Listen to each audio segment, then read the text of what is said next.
Hello, my name is Jimmy and today you join me with the 2021 Toyota Venza.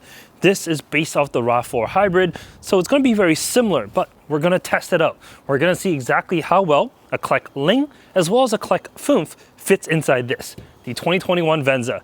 So let's take a look. All right, as you can see, I already have the base for the Liing on the driver's side, and I have the Foonf on the passenger side here. What's nice is because it is a slightly larger SUV, I didn't have to move the driver's seat too far forward. I'm 5'11", and this is my actual driving height, so it's perfect the way it is. As for the passenger side, the seat did have to move a little bit further forward because of the larger Foonf, but I mean, it's still acceptable, I would say, for someone of my height of 5'11". Shorter people would actually be quite comfortable here, no problems. There are two sets of lower anchors for the Venza here, one on the driver's side and one on the passenger here.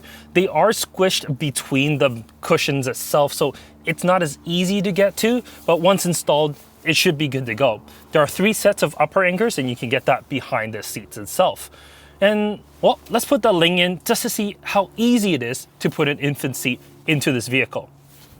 As for putting the Liing in, not too much of a trouble. There's enough headroom on top to make the process nice and easy. The only thing is I would like this door to be just a little bit wider. As it is right now, it's not as comfortable. But that's really it. And that's exactly how the Liing as well as the Foonf fits into the Venza. Can a family? Absolutely you can. There's plenty of room here. The only thing I wish is the doors open up a little wider to make things easier, but yeah, no real complaints here. In any case, thank you so much for watching this video. Like the video if you do, subscribe if you want to see more. And if you have any comments, questions, leave them down below. We'll catch you next time. Take care.